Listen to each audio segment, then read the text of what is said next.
Now we continue on with our Chapter 7 lectures with 7.3, the law of cosines. The law of cosines looks a little like the Pythagorean theorem at the beginning, and this is the version of it that I have in my head because it looks so much like the Pythagorean theorem. A squared plus b squared is equal to c squared.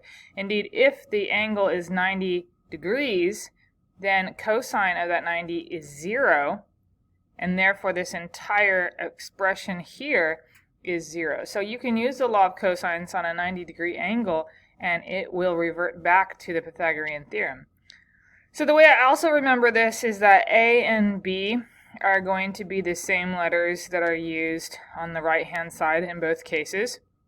And then this letter C is going to match this little c over here. So what we're looking for is we have an angle that is opposite an unknown. And so this would be a typical side angle side situation where you know capital C and you know little a and you know little b. But what is unknown to you is little c.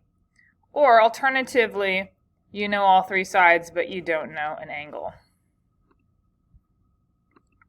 Okay, so here is an example right here applying the law of cosines. This is exactly what I was just saying. We have an unknown side. In this case, the letters are a little different, and so we're going to be saying that b squared, which is our unknown, is equal to a squared plus c squared, and then we're going to subtract from that 2, and then the letters here I'm using are the same ones that I already have on the right hand side, a and c, and then I'm going to use the cosine of capital B because the letter needs to match the one that's on the opposite side. So notice again that the letter that we use over here on the right is going to match the letter that we use over here on the left. So far right matches far left. So now when you plug all that in, what does it look like? You plug in A, 28.2, you plug in C, 46.7, you plug in A and C again, and then the angle B, 73.5 degrees. Of course, you need to be in degree mode. You get your approximation, and then remember that this is only equal to b squared, so then you need to take the square root of this number and get your result for b, which is 47.2. Now, if you then need to solve for any missing angles, you could use the law of cosines again, but the faster route would just be to use the law of sines to find any of your missing angles. So in this case, we're trying to find the angle A first. It's an arbitrary choice as to whether you try to find A or C first. But if you go to find A first, then you would just set up a law of sines proportion, figure out what A is, and then to get C, of course, you just subtract A and B from 180, and getting your last angle is the easiest step of all. Okay, so here we're going to go on to a surveying problem from my open math. Surveying is a lucrative field, I think. It costs a lot to get a survey. One of those things I really wasn't exposed to growing up. So, hey, if you need a career choice, look into surveying. It uses trigonometry. Yay. A surveyor is trying to figure out the width of a pond. She measures the angle between the two sides of the pond to be 79 degrees. The distance from where she is standing to the west side of the pond is 660 feet. The distance from where she is standing to the east side of the pond is 799 feet. How wide is the pond? Okay, so this is a really basic law of cosines problem. So we just need to start by coming up with an unknown of our choice for the side that we don't know. So let's just call it creatively x. Okay, so then we're going to have a version of the law of cosines that has nothing to do with A, B, or C. And this is what it would look like.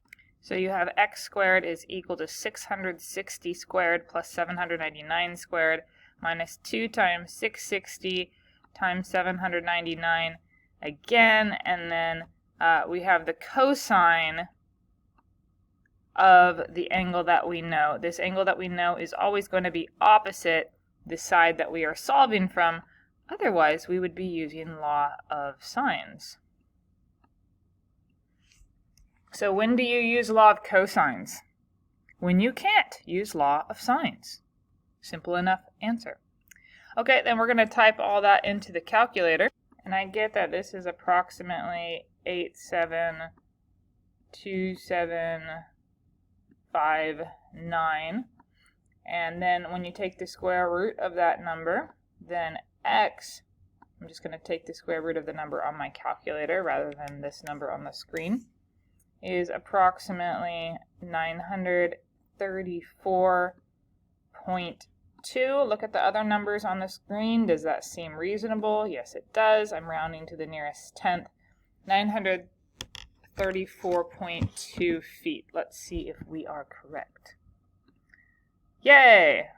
Okay, that was my... Oh no, I did it right. Nearest tenth. This is nearest hundredth. I'm not sure why they did that. Oh well. What they're actually looking for, though, is nearest tenth. They'll be grading on the nearest tenth, and if they don't, I will fix that. But go for what they actually say in the instructions.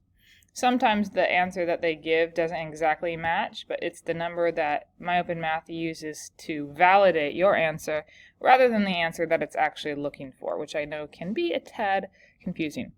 Okay, now this is an example where we have all three sides, but we don't know an angle, and we're trying to solve for the triangle. Again, solve the triangle means find everything you don't already know. So we don't know angle A, B, or C, so it doesn't matter which one you pick. So in this particular case, the book happened just to choose angle C, and you see that we plugged in C, A, B, and big letter C. Ta-da! Then we get that the cosine of C is approximately this decimal answer, which of course would need to be between -1 and +1, or else you made a mistake, or else the triangle doesn't exist. And as long as the longest side is still shorter than the sum of the two shorter sides put together, you do in fact have a triangle here. And now when you do inverse cosine, you get a nice big obtuse angle.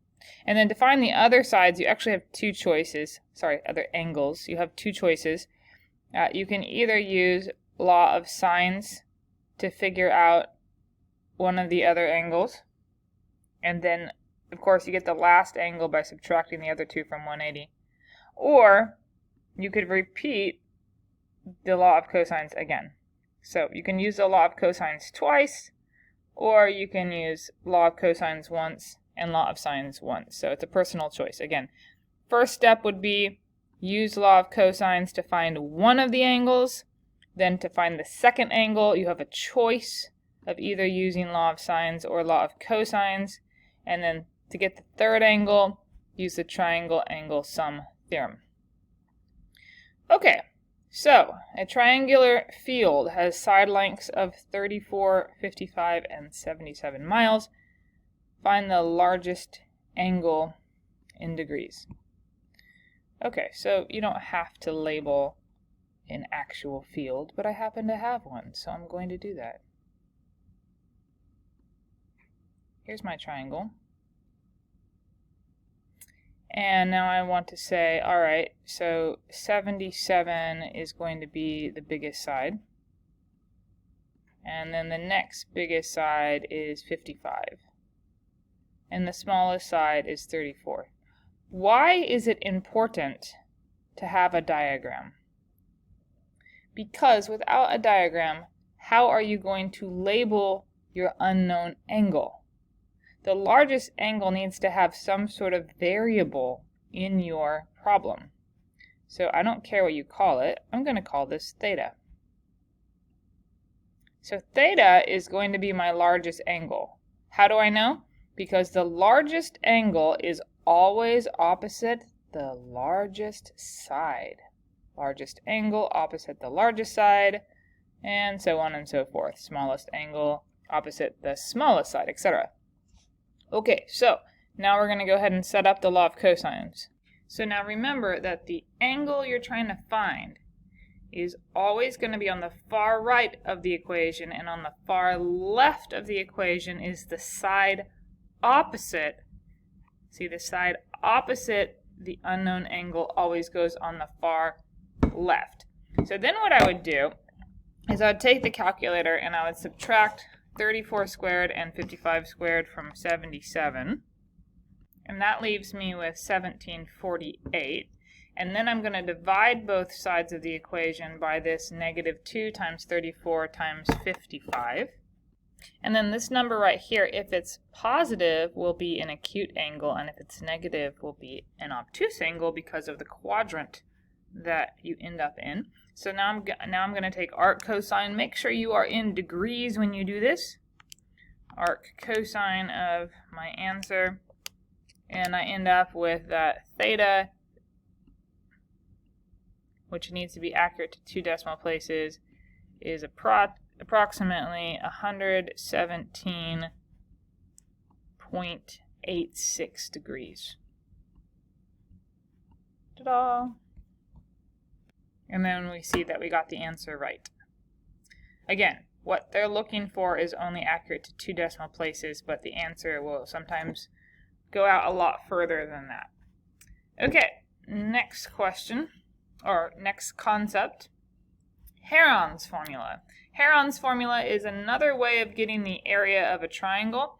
So in this case, this would be when you have side, side, side. You can find Heron's formula.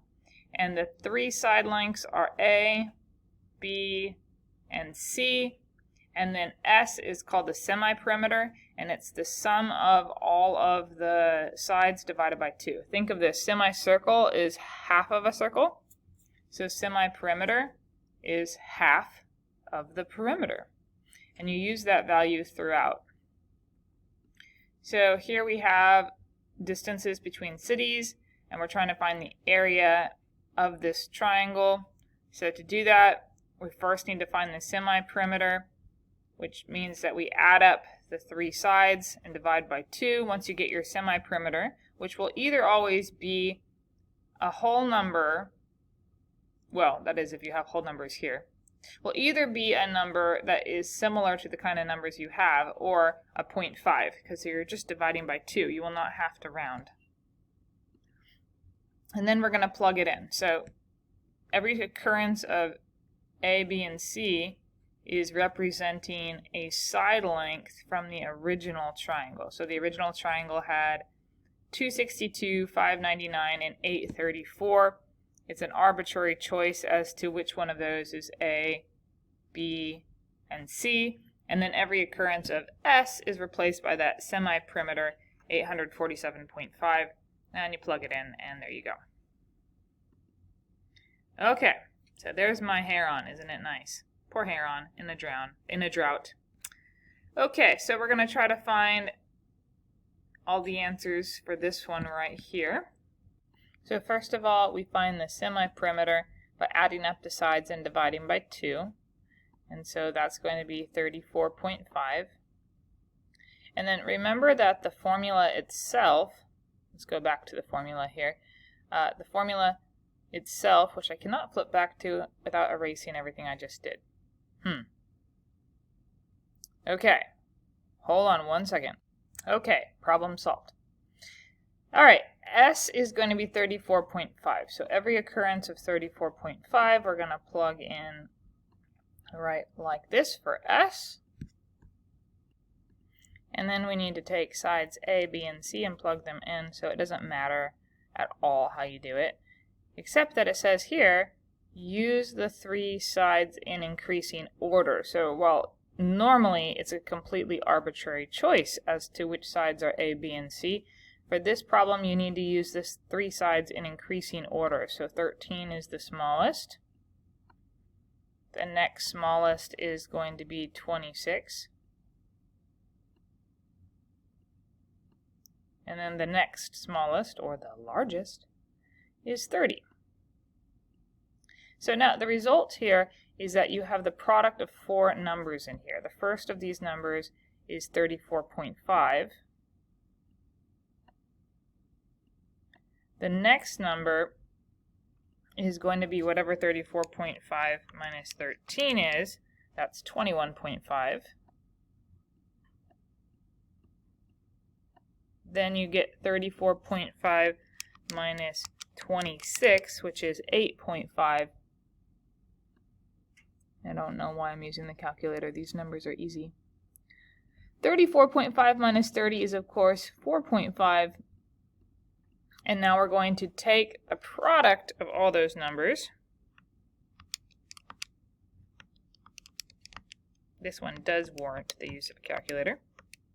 And don't forget that once you get the product of these numbers, this is the square root of all of these numbers. So now we need to take the square root of the result. And I get 168, that's a 60, 8.44. Okay, so now let's see if my answers are right. Okay, so here are your answers in the end. And now for the last questions here on My Open Math, questions 9 through 12 all have videos. They are challenging questions. I would challenge you to try them on your own first before you watch the videos, but if you get stuck, the videos are great and they should help you very specifically. What I would like to do to end this video is I would like to go through these textbook questions. So actually, I'm going to go ahead and start a new video for that. And that new video is going to have questions 51, 55, and 61. So here's what you would want to do. You would want to go and do the textbook questions by themselves. On your own, that is. Do it on your own. Now, number 43 has a solution posted on Blackboard because it's highlighted in green. 57 I don't think is too challenging. But 51, 55, and 61 I will do on the board in a separate video. So go try them first and then check your answers and your work using the video.